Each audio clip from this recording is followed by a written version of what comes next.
సంవత్సరములు 6 మాసాలు 29 వారాలు కాపాడి మమ్మల్ని అనుదినం అపాయము, ఆపద, కీడు, శోధన, అనారోగ్యం, అస్వస్థత, మరణం నుండి కీర్తనకారుడు అంటున్నాడు, God me as the Apple of your I. ఒకటి తన కరుపాపను కాపాడుకున్నట్టు నన్ను కాపాడు. మమ్మల్ని అలా నీ రెక్కల నీటిలో కరుపాపలే కాపాడు. ఈ నూతన దినము చూసి కృప ఇచ్చారు ప్రభానికి వందనాలు. నిద్రపోయిన వేళ సైతం ఒక నిమిషమైన నిద్రపాయక. నిద్రలోనే 33% మంది ప్రజలు నిద్రిస్తూ ఉన్నారు, శాశ్వత నిద్ర. మమ్మల్నైతే ఈ దినం సజీవులుగా వచ్చారు. మాలో ఈ మంచి గొప్పతనం, గొప్పవారమని, విద్యా అర్హత, ధనవంతులమని, నీతివంతులమని, భక్తిపరులమని, యుక్తిపరులమని కాదు, కేవలం నీ ఉచిత కృపతో మమ్మల్ని దినం భద్రపరిచి కాపాడు, శుద్ధులుగా చేసి సజీవులుగా ఉంచినందుకు వందనాలు చెల్లిస్తాం. సమస్త మహిమ, ఘనత, కీర్తిని ఆరోపిస్తాం. ఈ స్తుతి ఆరాధన మా రక్షకుడు బాబు త్వరగా రాదు క్రీస్తు యేసు వారి శక్తిగల నామంలో నీకు సమర్పిస్తున్న మా ప్రియ పరలోకపు తండ్రి, ఆమేన్. దయచేసి కూర్చోండి. Please visit. Warm welcome to this love star Telugu Baptist church service. ఉదయకాల ఆరాధన గురించి అందరినీ ప్రేమపూర్వకంగా ఆహ్వానిస్తున్నాం. Great you all in the name of our Lord and saviour Jesus Christ. ప్రభువు రక్షకుడైన యేసుక్రీస్తు వారి దివ్య శుభ శక్తిగల నామంలో మీ అందరికి శుభములు, సమాధానం కలుగును గాక. మీరందరూ క్షేమంగా ఉండాలని తలస్తూ మీ కొరకు ప్రార్థిస్తున్నాము. ఇంకా ఏదైనా ప్రార్థన అవసరత ఉన్న మాకు తప్పకుండా తెలియజేయగలరు. మీ కొరకు వ్యక్తిగత, కుటుంబ, సంఘ ప్రార్థనలు, అన్ని ప్రార్థనలు తప్పకుండా మీ కొరకు ప్రార్థిస్తాము. ఆధ్యాత్మికంగా మీరందరూ కూడా బలంగా ఉండాలని ప్రభు పేట కోరుతూ ఉన్నాను. ఎందుకంటే దైవవాక్యంలో రాయబడ్డది, నెహెమ్యా గ్రంథం 8:10లో మీరు యెహోవా యందు ఆనందించుట వలన బలం పొందుదురు అని భక్తుడు నెహెమ్యా అంటాడు. పౌలు అంటాడు చర్చాల్లో ఉండి కూడా ప్రభువునందు ఆనందించుని మరలా చెప్పుదురు ఆనందించుడు అంటాడు. సో దేవుని వాక్యము చదివి ధ్యానం చేసినప్పుడు ఆ వాక్యం ద్వారా మనకు వచ్చే బలము ప్రత్యేకమైనటువంటిది.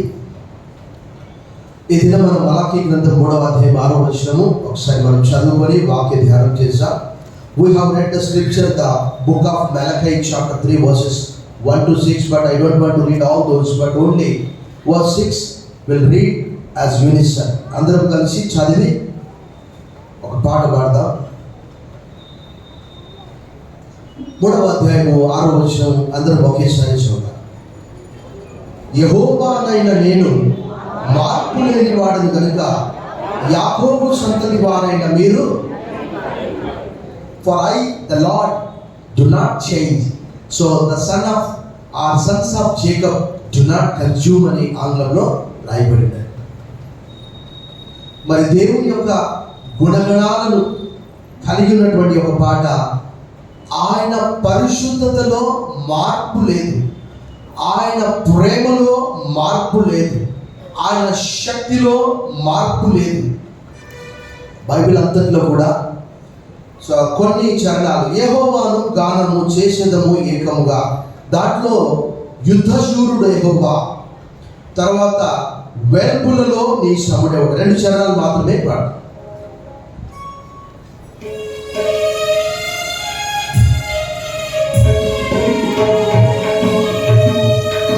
ఏకముగా యెహోవాను గానము చేసేదము ఏకముగా, మనకు రక్షకుడాయనే ఆయన మహిమ పాడెదము, ఆయనను గానించెదము.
పరిశుద్ధ మహనీయుడా అద్భుతమైన పూజ్యుడా నీ వాడెవడు యెహోవాను గానావు చేసినావు ఏకముగా మనకు రక్షకుడాయానే ఆయన మహిమ పాడెదము ఆయనయుగా నీ జయము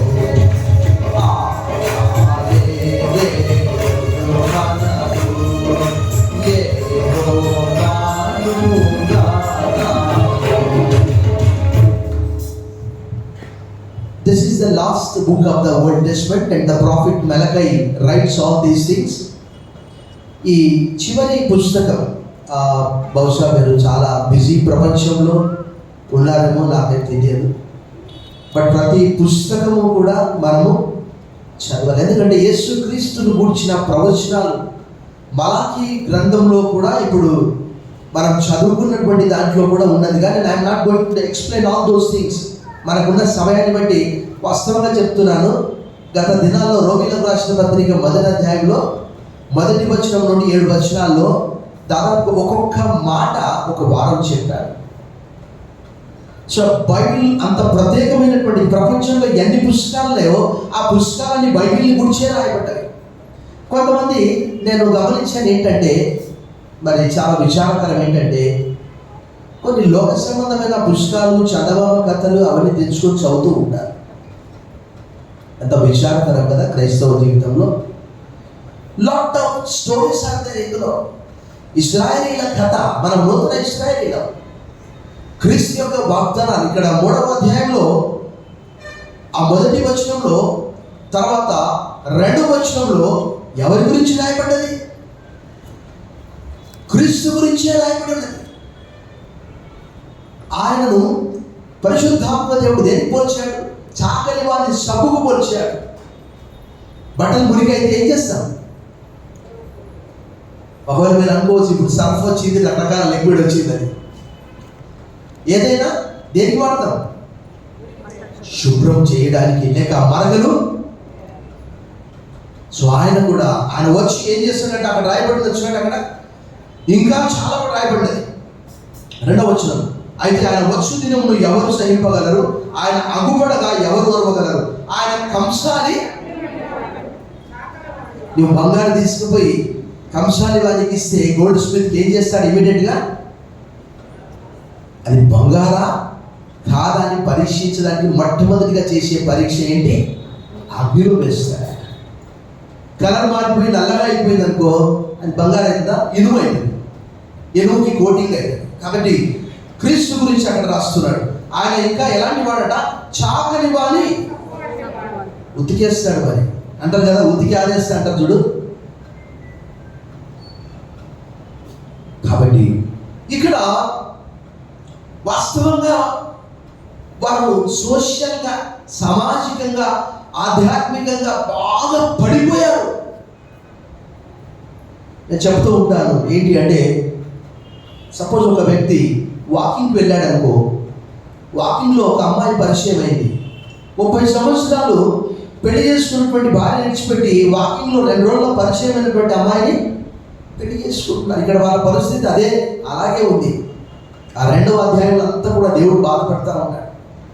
ఎవరి కాలమందు మీరు వివాహం చేసుకొని విడిచిపెట్టిన నీ భార్య పక్షాన యెహోవా సాక్షి అయింది. యెహోవా బలిపీఠమును మీరు కన్నీటితో తడుపుతూ ఉన్నారు అని దేవుడు బాధపడుతూ ఉన్నాడు. ఈరోజు కూడా ప్రపంచవ్యాప్తంగా అలాంటి సమస్యలే ఉన్నాయి. అయితే ప్రపంచం అంతా మారుతూ ఉన్నది. నేను ఈ మధ్యలో చెప్పాను, ఒక ఐలాండ్ ఈ మధ్యలో మనకు ఎక్కువగా వినిపిస్తున్నది ఏంటి? Land slides. అనగా ఎక్కువగా వర్షం వచ్చినప్పుడు ఆ కొండ కరిగి ఆ కొండ కింద ఉన్నటువంటి ఆ గ్రామం పైన మొత్తం ఒక్కసారిగా, ఈ మధ్యలో కేరళ కూడా అలా జరిగింది, ఒక్కసారిగా ఆ బురదంతా కూడా ఆ గ్రామం పైన పడ్డప్పుడు గ్రామం ఏమైపోతుంది? కనిపించకుండా అయిపోతుంది. ప్రపంచంలో అనేక మార్పులు మనం చూస్తాం. కొన్ని నదులు ఎండిపోతాయి.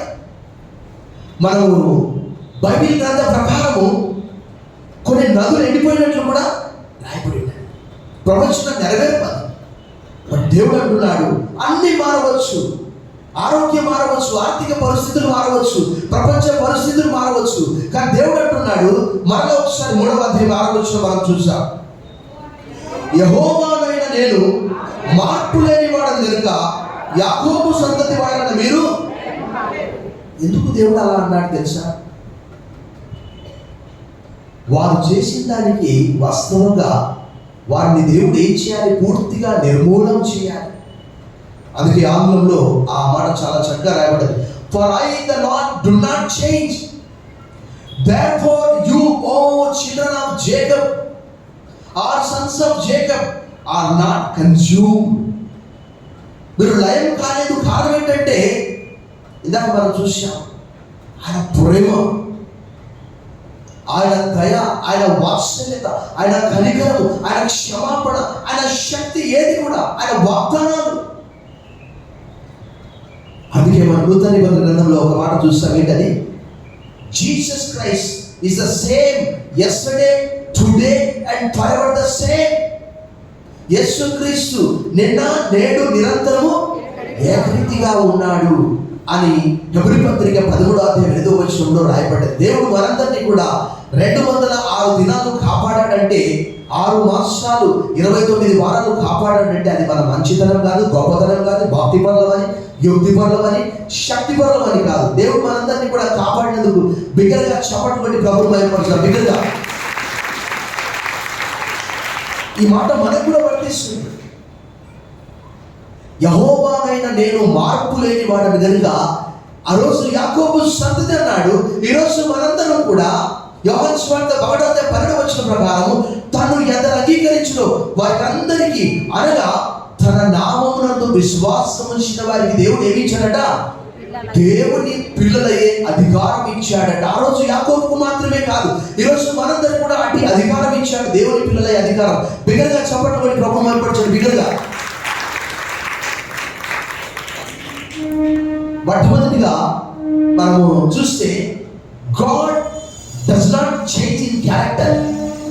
దేవుడు తన వ్యక్తిత్వంలో ఎలాంటి మార్పు లేదు. దానికి ఒక టైటిల్ పెట్టుకోవచ్చు, ద ఇమ్యూటబిలిటీ ఆఫ్ గాడ్, అనగా దేవుని మార్పు చెందని స్వభావము. మనం అనుకుంటాం ఏంటంటే, నిన్న ఒక వ్యక్తి మనం కలుస్తాడు, బాగా మాట్లాడతాడు, ఈరోజు మనం చూసి ఏం చేస్తాడు? ముఖం మార్చుకుంటాడు. అంటే మనసు బాగలేదు, మనసు మార్చుకున్నాడు. కానీ దేవుడు అలాంటి వ్యక్తిత్వం కలిగినటువంటి వాడు కాదు. ఇశ్రాయేలు చేసినటువంటి పాపాన్ని బట్టి నాకు ఆశ్చర్యాన్ని కలిగించే మాట ఏంటి తెలుసా? ఇప్పుడు ఇర్మియా గ్రంథం రాస్తున్నాను, హెజ్కేలు గ్రంథం రాస్తున్నాను. భయంకరమైనటువంటి పాపం చేసినటువంటి వారు దేవుడు వారితో అన్నటువంటి మాట ఒకసారి మనం చూసాం. 31వ అధ్యాయం 3వ వచనం చూడండి. అక్కడ ఇర్మియా గ్రంథము 31వ అధ్యాయము 3వ వచనంలో దేవుడు ఏమని చెప్పాడు చూడండి. అక్కడ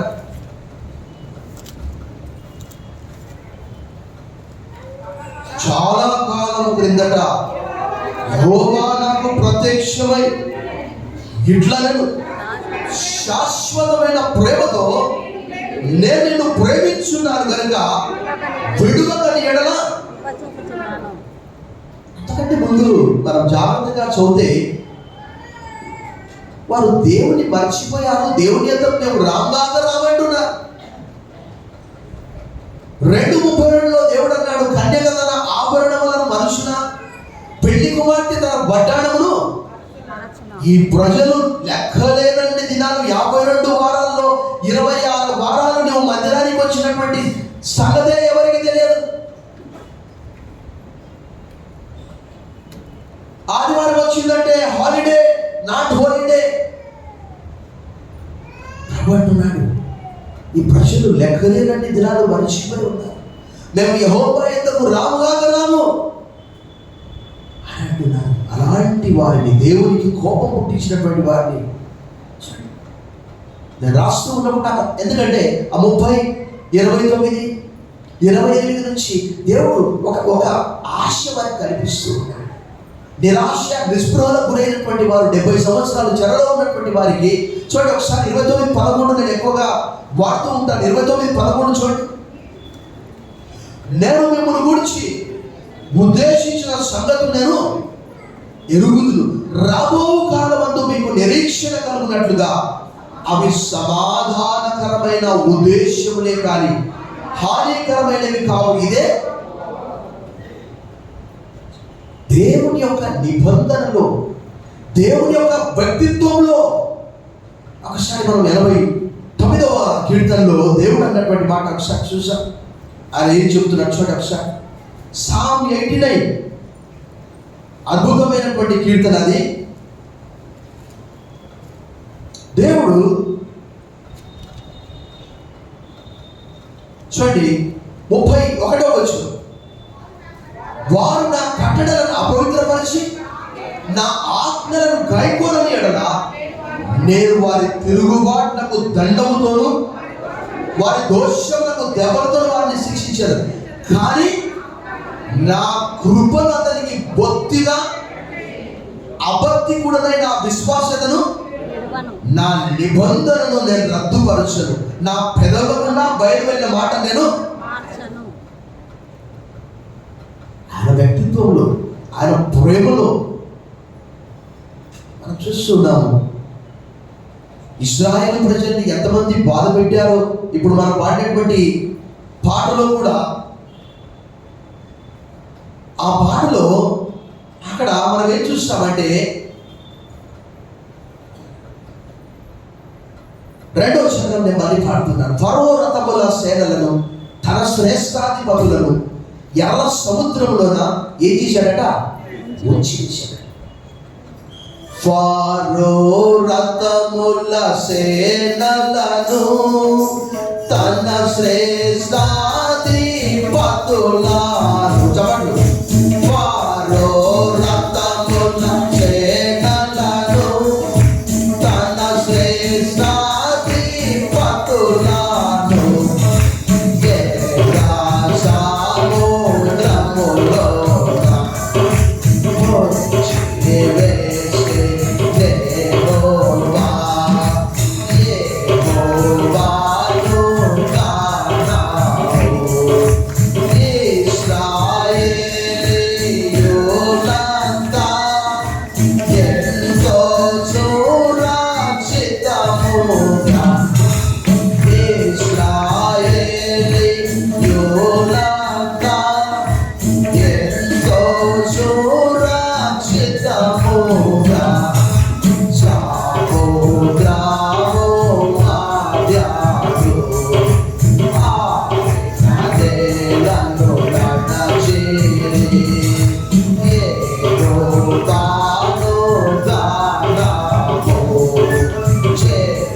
God does not change in his character.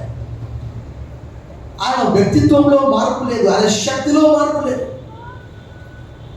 ఇశ్రాయేలు 430 సంవత్సరాలు దేవుడు చెప్పాడు అక్కడ 15వ అధ్యాయంలో 400 సంవత్సరాలు అక్కడ ఉంటాడు అని చెప్పాడు. ఆ 430 సంవత్సరాల తర్వాత ఆ మరుక్షణమే దేవుని గడియారంలో టంగని మోగింది అంతే. ఆ మధ్యరాత్రి చూడండి, ఇశ్రాయేలీయుల దగ్గర ఏముందని యుద్ధం చేయడానికి? ఏమి? వారు ఐగుప్తు అప్పటి నుంచి కూడా చాలా ఫేమస్. ఐగుప్తు దేనికి ఫేమస్? అని రథాలకు, గుర్రాలకు చాలా ఫేమస్ అన్నమాట. అందుకే 17వ అధ్యాయం ద్వితీయోపదేశ కాండంలో రాయబడ్డది, మీలో ఒక సహోదరుడు మీ పైన రాజుగా ఉండాలి, కానీ అతడు మరలా గుర్రములను సంపాదించుకోవడానికి, రథములను సంపాదించుకోవడానికి ఐగుప్తుకు వెళ్ళకూడదు అని 17వ అధ్యాయం ద్వితీయోపదేశ కాండంలో రాజుకు ఉండవలసినటువంటి లక్షణాలను చెప్పాడు. మరలా చెప్పాడు, ఐగుప్తుకు వెళ్ళకూడదు. కొందరు రథములను బట్టి, కొందరు గుర్రాలను బట్టి అతిశయపడతారు. Some may boast in chariots, but some may boast in horses, but will boast in the Lord of our God. కొందరు గుర్రములను బట్టి, కొందరు రథములను బట్టి అతిశయపడతారు. మనమైతే ప్రభువైన యెహోవాను బట్టి అతిశయపడతాం. So God does not change in his character. ఆయన మాట ఇచ్చి నెరవేర్చకుండునా అని అనేక చోట్ల రాయబడింది. ఆయన మాట అబద్ధం కాదు. సో ఇశ్రాయేలు ప్రజలు, ముఖ్యంగా యాకోబు సంతతి, యాకోబు అనగానే మనకు వెంటనే మనకి ఏం గుర్తు రావాలి? 25వ అధ్యాయం నుంచి ఫింగర్ టిప్స్ పైన గుర్తు రావాలి. మనము ఒక వాక్యం విన్నాం. అది ఏంటి? గర్భంలోనే ఏశావు యాకోబు ఏం చేస్తున్నారు? యుద్ధం చేస్తున్నారు. రెబెకా ఏమన్నది? ఇలా అయితే ఎందుకు ఇంకా చచ్చిపోవాలని అనుకున్నారు. ఎక్కడికి వెళ్ళిందాగా సమస్య వచ్చినప్పుడు దేవుని యొద్దకు వెళ్తే దేవుడు అన్నాడు, అమ్మ నీ గర్భఫలంలో 2 జగములు 2 జగపదములు, పెద్దవాడు చిన్నవాడికి దాసుడు అవుతాడు. యాకోబు అంటే అర్థం ఏంటి? మడిమ పట్టుకోనివాడు లేక మోసగాడు. అక్కడ రాయబడ్డది ఫుట్ నోట్స్లో. మనం 25 నుంచి చూస్తే 26, 27, 28లో ఆయన వెళ్ళే సమయంలో దేవుడు ఎన్కౌంటర్ అక్కడ ఏమవుతాడు? ఒక పెద్ద నిచ్చెన, ఆ నిచ్చెన కొన మొదలు భూమి మీద ఉంటుంది. ఆ కొన ఆకాశంలో దేవదూతలు ఎక్కి దిగుతూ ఉంటారు. దేవుడు అక్కడ పైన కూర్చొని యాకోబుతో వాగ్దానం చేశాడు. అదే సంఘటన మనం యోహాను సువార్త 1వ అధ్యాయంలో యేసు వారు ఆ సంఘటన మనకు వివరిస్తున్నాడు. యోహాను సువార్త 1వ అధ్యాయం 51వ వచనం చూడండి. అక్కడ యోహాను సువార్త 1వ అధ్యాయం 51. మరియు ఆయన మీరు ఆకాశము తెరవబడ్డయు దేవుని దూతలు ఎవరిపైన? మనుష్య కుమారుని పైన ఎక్కుడైను దిగుడైను చూద్దాడు మీతో. ఆ యాకోబును దేవుడు వాగ్దానం చేసి 28లో మరలా 29వ అధ్యాయంలో లాబాను యొద్దకు వెళ్ళి అక్కడ 20 సంవత్సరాలు ఉండి 29, 30 అక్కడ 20 సంవత్సరాలు ఉండి 31వ అధ్యాయం 10 మార్లు జీతం మార్చాడు లాబాను. అయినప్పటికీ కూడా గొర్రెలు మార్చాడు, మేకలను మార్చాడు. అయినప్పటికీ కూడా ఆయన అన్నాడు 31వ అధ్యాయం 39, 40, 41 వచ్చిన పగలు ఎండకు రాత్రి మంచుకు నేను క్షీణించిపోతుంది. ఈ 20 సంవత్సరాలు నేను మీతో పనిచేశాను. ఒకవేళ దేవుడు నాకు తోడై ఎడల మీరు ఏం చేసేవారు? లాబాను నన్ను వడ్డీ చేతులతో మీరు పంపించేవారు. ఆయన మరలా తిరిగి వచ్చేటప్పుడు ఆయన చెప్పే మాట 32వ అధ్యాయం 10వ వచనంలో, యెహోవా నీవు చేసిన సమస్తమైన మేలులకు సత్యములకు నేను అపాత్రుడను. ఈ చేతి కర్రతో నేను యోర్దాను దాటి నేను 2 గుంపులయ్యాను. యాకోబుకు దేవుడు తోడుగా ఉండి యాకోబు ద్వారా 12 మంది ఎన్నో కష్టాలు మనం చూస్తాం. అక్కడ యోసేపు ఐగుప్తుకు అమ్మబడతాడు, మరలా సిమియోను పట్టబడతాడు, మరలా బెన్యామీను తీసుకొని వెళ్తారు. ఆయన అన్నాడు నన్ను వృద్ధుల లోకానికి వెళ్ళిపోతారు. ఇప్పుడు ఆదికాండం రాస్తున్నాడు. అయినప్పటికీ కూడా ఆయనకు ఎన్నో అవమానాలు. 35వ అధ్యాయంలో రాహేలు బెత్లెహేము మార్గంలో చనిపోతుంది. ఆ యాకోబు ద్వారా 12 మంది, 12 మందికి 70 మంది, 70 మంది తర్వాత నిర్గమకాండం 12వ అధ్యాయంలో 6 లక్షల మంది ఆయన సంతానం. బిగ్గరగా చప్పట్లు కొట్టి ప్రభువును మహిమపరచండి. బిగ్గరగా. బిలాము ఏమన్నాడు? 23వ అధ్యాయం 10వ వచనంలో సంఖ్యాకాండంలో, యాకోబు 4వ పాలును ఎవరు లెక్కించగలరు? యాకోబు రేణువులను అనగా ఎంతమంది? లక్షల మంది. ప్రభువునందు మిక్కిలి ప్రియులారా, అందుకే దేవుడు అన్నాడు నేను మార్పు లేనటువంటి వాడు నా ప్రేమలో. ఒకసారి మనం చూసాం విలాప వాక్యంలో గ్రంథంలో ఆయన ప్రేమ గురించి 3వ అధ్యాయం 22, 23 వచ్చిన మనం చూసాం. విలాప వాక్యం 3వ అధ్యాయం 22, 23. యెహోవా కృపగలవాడు, ఆయన వాత్సల్యత ఎడతెగక నిలుచున్నది కనుక మనము అనుదినము నూతనంగా ఆయనకు వాత్సల్యత పుట్టించున్నది. ఎంతైనా వారు నమ్మదగిన వారు కాకపోయినప్పటికీ కూడా ఈ లోకంలో అన్ని మారుతూ ఉన్నాయి. మన బంధువులు మారిపోతారు, డబ్బు వస్తే మారిపోతారు, స్నేహితులు మారిపోతారు, పక్కింటి వారు మారిపోతారు, క్షీణించిపోతుంది, ఆర్థిక పరిస్థితులు తారుమారైపోతాయి. కానీ దేవుడు అంటున్నాడు, యెహోవానైన నేను మార్పు లేనటువంటి వాడను కనుక యాకోబు సంతతి వారైన మీరు లయము కాలేదు అని అన్నాడు. ఈరోజు ఆయన ప్రామిసెస్ ఎన్ని ఉన్నాయో, కొరింథీయులకు రాసిన 2వ పత్రిక 1:20 ఆయన వాగ్దానాలు ఎన్ని ఉన్నాయో అవన్నీ కూడా క్రీస్తులో అవును అనగా ఆమేన్ అన్నట్టుగానే ఉన్నాయి. అందరం కలిసి ఈ వాక్య భాగం మనం చదువుదాం. కొరింథీయులకు రాసిన 2వ పత్రిక 1:20 అందరం కలిసి చదువుదాం. దేవుని వాగ్దానములు ఎన్ని అయినను అవన్నీ కూడా క్రీస్తునందు అవునన్నట్టుగానే ఉన్నవి కనుక మన ద్వారా దేవునికి మహిమ కలుగుటకై అవి ఆయన వలన నిశ్చయములై ఉన్నవి అనగా ఫుట్నోట్స్ లో ఏమన్నది? బిగ్గరగా చెప్పండి అందరూ ఆమేనని. బిగ్గరగా. దేవుని యొక్క గాడ్స్ ప్లాన్స్ నెవర్ చేంజెస్. దేవుడు మనందరినీ రక్షించాలనే ఆలోచన జగత్తు పునాది వేయబడక ముందే ఎఫెసీయులకు రాసిన పత్రికలో అంటున్నాడు, క్రీస్తునందు మీరు ఏర్పరచబడ్డారు. You have chosen before the foundation of the world అని ఆంగ్లంలో రాయబడ్డది. నేను నా తల్లి గర్భంలో పిండమైనగా నీ కళ్ళు నన్ను చూశాను. నియమింపబడిన దినములో ఒకటైనా కాకముందే నా దినములన్నీ కూడా నీ గ్రంథంలో యేసుక్రీస్తు ద్వారా ఆయన లోకంలో పంపించి యోహాను 3:16 ప్రకారం for God so loved the world that he gave his only begotten son whoever believes in him shall not perish but may have eternal life. దేవుడు లోకమును ఎంతో ప్రేమించాడు కాగా ఆయన తన అద్వితీయ కుమారుడిగా పుట్టివాని విశ్వాసం ఉంచు ప్రతివాడు నశింపక నిత్య జీవం పొందినట్లు ఆయనను. ఈరోజు దేవుని యొక్క ఆలోచన యేసుక్రీస్తుని లోకంలో పంపించాడు. ఆయన ఆలోచన మారలేదు, ఆయన ప్రేమ మారలేదు. ఆయన కుమారుడి ద్వారా మనందరినీ కూడా ప్రేమించాడు. దేవుని వాక్యంలో స్పష్టంగా రాయబడ్డది. చూడండి, అక్కడ రోమీయులకు రాసిన పత్రిక 8వ అధ్యాయంలో అపోస్తలుడు పౌలు ఏం తెలియజేస్తున్నాడు చూడండి. ఈ మాట కూడా మనం అందరం కలిసి చదువుకుందాం.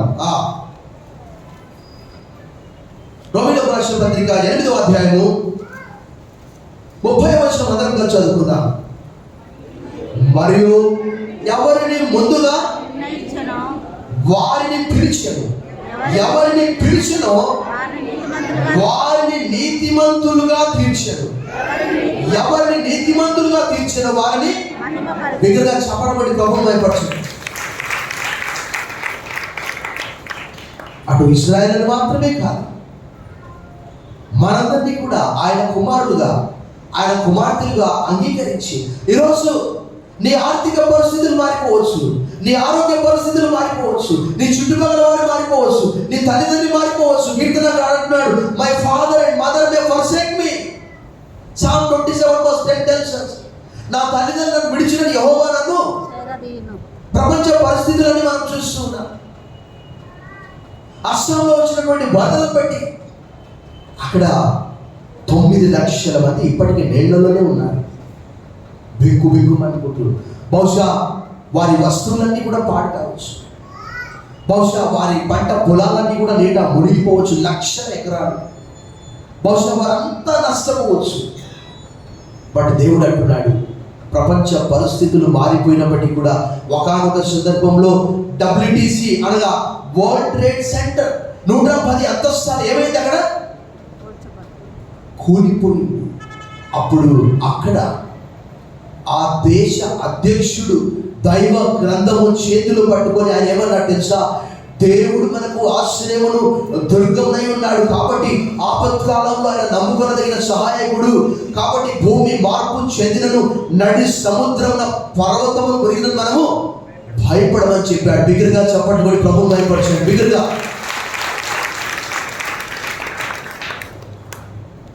యాకోబు సంతతి గురించి ఆలోచన చేసినప్పుడు జాతులన్నీ కూడా ఐగుప్తు వారిని ఏం చేశాడు, అక్కడ నిర్గమకాండ 14వ అధ్యాయంలో రథాలను గుర్రాలను శ్రేష్టాధిపతులను ఏం చేశాడు, నేలలో వచ్చి వేశాడు సముద్రం.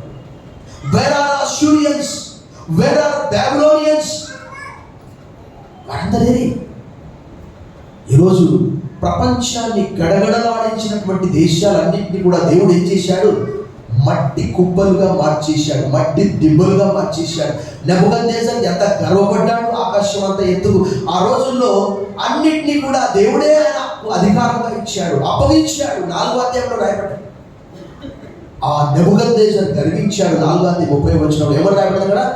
ఈ మహాబబులోను పట్టణం యొక్క మహాఘనత నేను కట్టించినది కాదా. ఎక్కడ అనుకున్నాడు? బయటికి అన్నాడా?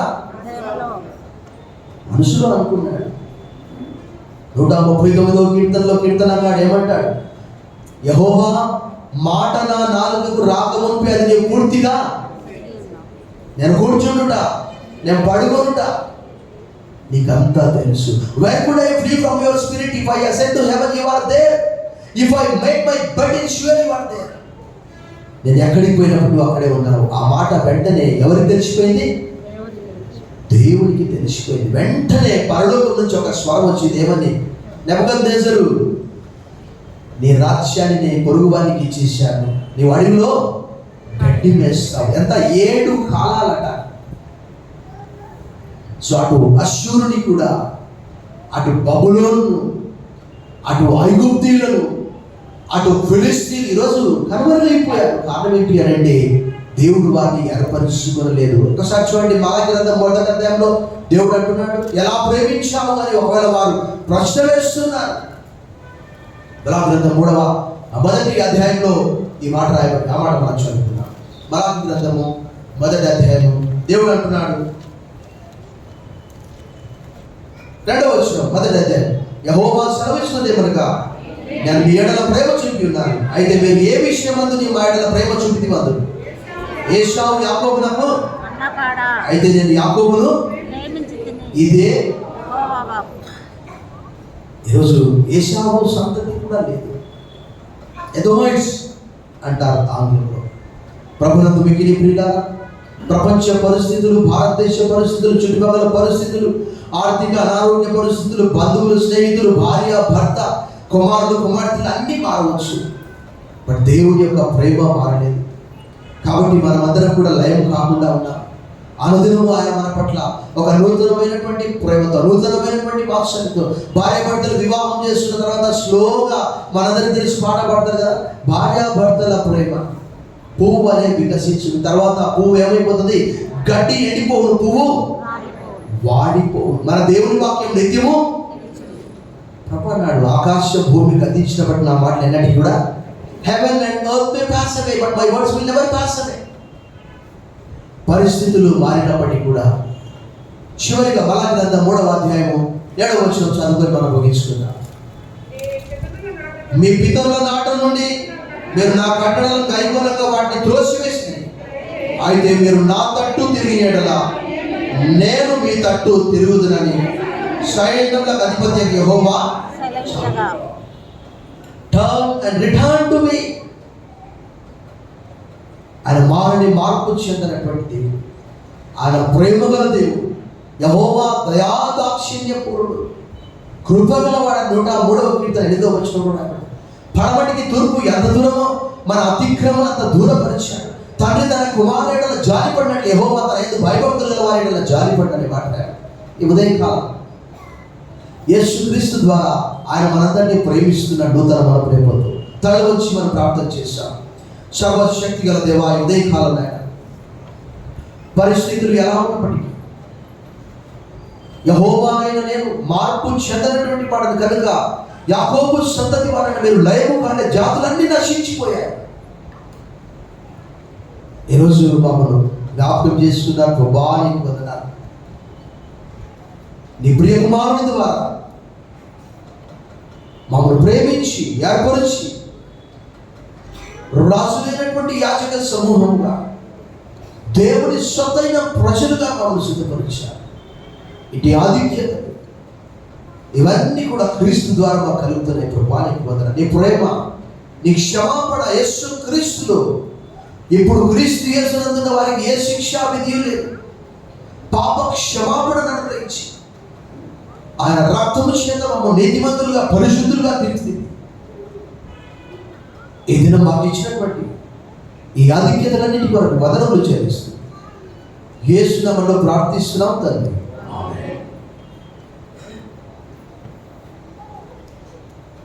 Let us